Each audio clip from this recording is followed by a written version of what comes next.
CV itu partnership yang sebelumnya kita bahas di chapter 12. Hari ini kita masuk ke perusahaan yang tipe jenis usahanya berbeda lagi. Namanya kalau di Indonesia adalah PT, perseroan terbatas. Di sini kita kenal dengan corporation. Kita nanti akan belajar bagaimana saham itu transaksi pencatatannya gimana, termasuk ada hubungannya saham itu dengan dividen. Mari kita kenali dulu tentang jenis-jenis PT. PT atau yang disebut dengan corporation itu ada yang didirikan untuk tujuan profit. Pasti teman-teman sudah tahu ini, McDonald's, Nike, Pepsi, Google. Nah, ini pasti tahu ini perusahaan-perusahaan apa. Ini brand-brand yang sudah mendunia gitu ya, yang sudah hits, sudah diketahui semuanya. Nah, kalau yang ini mungkin ada yang sudah dengar, mungkin ada yang belum pernah dengar. Tapi intinya kita mendirikan PT itu bisa tujuan untuk profit, ya seperti bisnis sehari-hari, entah dalam bentuk jasa, dagang, ataupun manufaktur, atau ternyata bisa juga untuk yayasan kanker, misalnya begitu ya. Kalau di Indonesia itu mungkin lebih ngomongnya tentang yayasan. Kalau di sini tuh PT tapi not for profit. Itu kalau dari tinjauan tujuan pendirian sebuah PT atau corporation. Kalau ditinjau dari kepemilikan, PT-PT di Indonesia itu juga sama. Ada yang dimiliki secara publik. Dimiliki secara publik itu biasanya yang kalian tahu nama belakangnya itu ada koma TBK, artinya terbuka. Artinya sahamnya itu bisa diperdagangkan di Bursa Efek Indonesia secara bebas. Yang beli itu bisa siapapun, nggak ada hubungan darah, nggak ada hubungan relasi, nggak kenal pun bisa beli saham PT tersebut. Kalau yang privately held itu artinya PT itu tetap menerbitkan saham, tapi saham itu yang punya saudaranya sendiri, ayahnya sendiri sama anaknya, kerabatnya sendiri, teman terdekatnya sendiri, dan lain sebagainya. Itu kalau yang private. Terus kemudian ini adalah struktur organisasi dari sebuah corporation. Biasanya kalau kita hanya berurusan dengan usaha dagang yang punyanya perseorangan satu orang, atau disebut dengan sole proprietorship itu, semua ini ya yang ngatur ya satu orang. Kira-kira puncak tertinggi ownernya. Kalau jadi CV, ya yang ngatur jadi 2 orang ya. Bosnya jadi ownernya itu 2 orang. Nah kalau di corporation, sebenarnya pemegang kekuasaan tertinggi, bos dari sebuah PT atau corporation itu sebenarnya stockholders. Stockholders itu adalah para pemegang saham. Nah, tapi dari para pemegang saham ini dipilih, ada yang mayoritas, ada yang kecil-kecil gitu punyanya. Nah, semakin tinggi biasanya itu dipilih dalam sebuah rapat umum pemegang saham, nanti ditunjuk ya direksi, ini namanya dewan direksi. BOD, Board of Director, dan Chairman. Chairman itu komisaris. Jadi milih direksi dewan komisarisnya itu siapa yang mewakili. Biasanya tentu saja yang pemegang saham mayoritas-mayoritas. Nah, dari sana stockholders itu enggak ikut kerja, day-to-day operation-nya enggak ikut. BOD, komisaris, itu juga nggak ikut kerja. Nah, mereka akan memilih melalui rapat umum pemegang saham, mereka akan memilih direktur utama kalau di Indonesia ngomongnya. Di sini boleh disebut presiden atau CEO, Chief Executive Officer. Jadi yang mulai kerja di operation itu mulai dari yang ini teman-teman. Mulai dari CEO sampai ke bawah. Tapi yang stockholder sama chairman BOD itu taunya hanya by report ya. Dia nggak ikut, dia ngambil keputusan. Tapi dia tidak ikut day-to-day untuk manage corporation itu. Nah, kalau perusahaannya semakin besar, direkturnya itu kok dirasa kalau cuma satu direktur utama handle semua bagian kok sulit. Ya namanya kalau perusahaan semakin besar, hierarkinya semakin tinggi, semakin berjenjang-jenjang. Di sini pilih, misalnya ada yang mau untuk general, administrasi, ada yang mau untuk pemasaran marketing, ada yang untuk keuangan, accounting, finance, ada yang untuk operasional produksi pabrik, ada yang untuk ngurusin sumber daya manusia, karyawan, atau human resource. Karena kita lagi belajar accounting, makanya di sini muncul treasurer atau controller. Ada yang bertugas kayak ngamankan aset, mengatur investasi aset kalau kita punya dana lebih, kontrol gimana supaya nggak ada dicuri, di fraud, supaya lebih hemat, supaya lebih efektif bagaimana. Itu fungsi-fungsi tambahannya. Terus selanjutnya kita mau kenal karakteristiknya PT, sambil teman-teman ingat-ingat, dulu itu kita sudah pernah belajar usaha dagang atau sole proprietorship itu punyanya satu orang. Kita sudah pernah belajar CV lebih dari satu orang atau disebut dengan partnership. Nah yang hari ini kan corporation. Coba kalian sambil ingat-ingat ya, sambil bandingkan, cuma ada 3 macam ini aja kok. Jadi kalau nanti kalian mau berbisnis, buka bisnis sendiri, kerja sama orang ya yang ditemukan ya biasanya 3 macam jenis usaha ini. Coba ya kalian sambil bayangkan advantage dan disadvantage-nya diperbandingkan dengan tipe-tipe jenis usaha, badan usaha yang lainnya. Contoh, satu-satunya yang setahu saya entitas berbadan hukum di Indonesia, jadi perusahaan yang punya badan hukum itu memang hanya PT, teman-teman. Dan itu dianggap sebagai sebuah advantage. Kalau saya boleh cerita sedikit, apa sih separate legal existence itu? Kalau dinyatakan dalam bahasa sehari-hari itu gini. Andai kata PT itu mengalami penyelewengan, melakukan ya tindak fraud ya, pokoknya nggak sesuai dengan hukum, melanggar hukum, akhirnya dipanggillah ke pengadilan. PT itu teman-teman, PT itu boleh berdiri atas nama PT sendiri. Ya walaupun PT itu kan namanya perusahaan. Kalau perusahaan dipanggil ke pengadilan, siapa yang datang? Ya pasti ini teman-teman.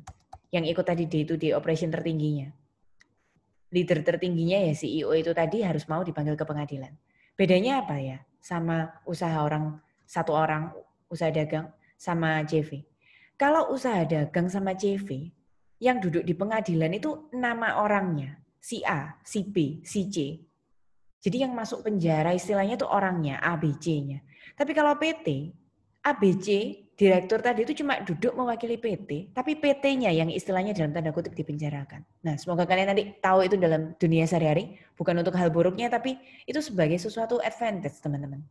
Jadi, andai kata PT itu bangkrut, yang bangkrut itu PT-nya, bukan orangnya. Saya sambil cerita berikutnya yang ini ya, agak nyambung. Limited liability of stockholders. Minggu lalu masih ingat?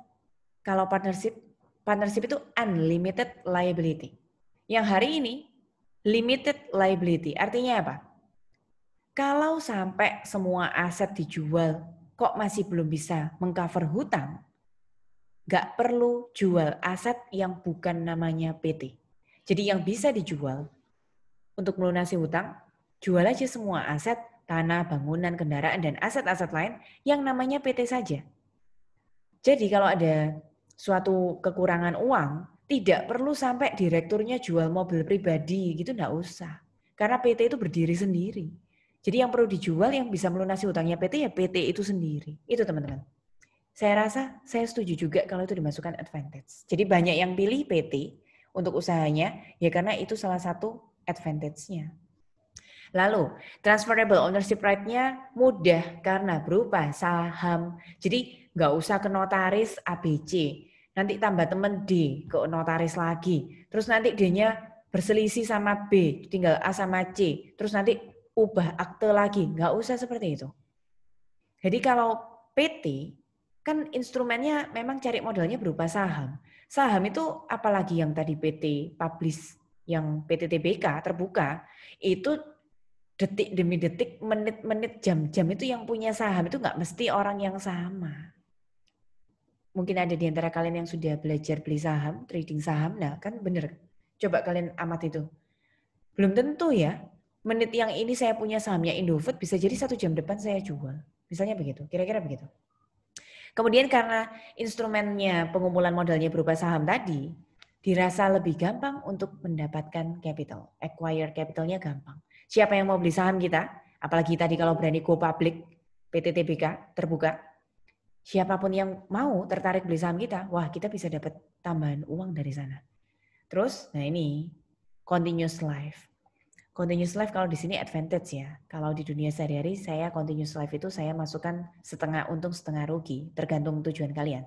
Continuous life itu artinya kalau sudah buka PT, istilahnya dalam tanda kutip susah ya kalau mau tutupnya. Di Indonesia juga begitu. Kalau CV bubarannya gampang. Tapi kalau PT, wah itu pikir baik-baik dulu ya.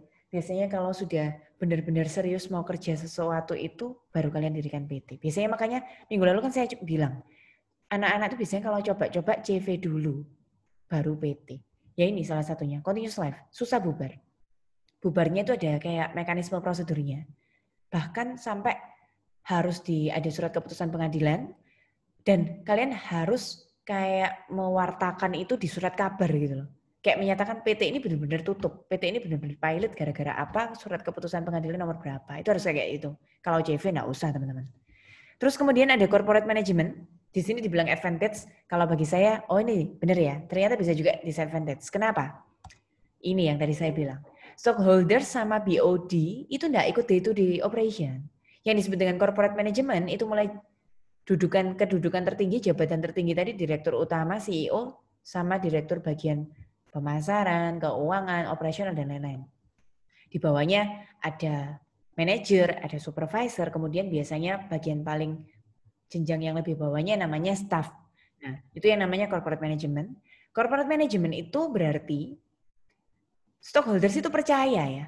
Kalau dia nggak ikut usaha sehari-hari, yang mengatur jalannya perusahaan sehari-hari itu kan berarti dari CEO sampai staff. Nah, yaitu advantage-nya ya enak, stockholders-nya nggak usah ikut kerja, cuma tanam modal aja berupa saham. Disadvantage-nya lah yaitu belum tentu yang dikerjakan sesuai dengan yang dilaporkan di dalam tulisan laporan keuangannya. Tapi ya nanti kita belajar accounting, nanti di sana kita belajar pasti ada solusinya. Misalnya ada profesi yang namanya auditor. Auditor itu mencoba hadir sebagai pihak tengah, mencocokkan apa yang ditulis sama corporate management sesuai enggak dengan kondisi sebenarnya. Biar stockholders-nya itu jadi lebih lega. Kemudian di sini ada government regulation. Nah ini di Indonesia juga begitu. Kalau mau mendirikan usaha dagang, itu misalnya syaratnya ya, kriteria centang-centangnya itu 5, misalnya gitu loh katakanlah. Kalau mau CV 10, nah kalau mau PT ya bisa-bisa 20, kira-kira gitu loh. Apa sih? Ya contohnya kalau saya yang alami dalam perusahaan saya itu, zaman dulu kita harus ada surat izin usaha perdagangan, harus ada tanda daftar perusahaan, SIUP, TDP, kemudian ada nanti jelas akte notaris. Terus ya yang membedakan PT, PT itu kita pilih namanya itu enggak boleh kembar se-Indonesia. Jadi kalian nggak akan menemukan PT yang namanya double. Nanti kalian akan diberikan sebuah token gitu ya, yang akan didaftarkan di kementerian. Nah, nanti kementerian itu akan bilang kalian boleh pakai nama itu apa enggak. Terus nanti kalian harus menunggu dulu sampai disahkan dalam surat keputusan menteri nomor berapa. Kira-kira begitulah. Itu kalau lebih rumitnya, kira-kira kalau boleh cerita seperti itu. Terus zaman sekarang yang lebih sering dipakai itu Indonesia sudah pakai online. Biasanya kalau kalian mau mendirikan suatu usaha itu harus bikin NIB, nomor induk berusaha begitu. Yang jadi hal nggak enak lagi, kekurangannya PT adalah ini yang sempat kita singgung minggu lalu. Additional tax. PT itu berdiri sendiri secara hukum. Jadi PT itu kalau di dunia perpajakan pun ngitung pajaknya ada pajaknya PT sendiri. 25% dari laba, begitu ya saya bilang secara gamblangnya. Walaupun setelah belajar perpajakan nanti di semester yang akan datang, kalian akan bisa menghitung sesuai omset, sesuai apa itu ada aturannya lagi. Nah tapi kurang lebih rumus dasarnya itu 25% dari laba. Walaupun sekarang gara-gara pandemi ini rumusnya berubah ya teman-teman ya. Ada semacam fasilitas pengurangan dari pemerintah. Tapi saya jelaskan yang kondisi normal aja. Kemudian, nah kalau labanya PT mau diambil, itu istilahnya jadinya dividen. Net income yang mau diambil investor itu namanya dividen. Nah dividen itu kena pajak lagi. Gitulah kira-kira teman-teman. Jadi pajaknya double, ada pajak sebagai badan usaha sama pajak sebagai orang pribadi. Nanti ini sudah saya jelaskan dalam kalimat-kalimat yang lebih real di Indonesia ya. Nanti kalau ada yang mau ditanyakan silakan. Sudah saya jelaskan. Ada yang mau ditanyakan?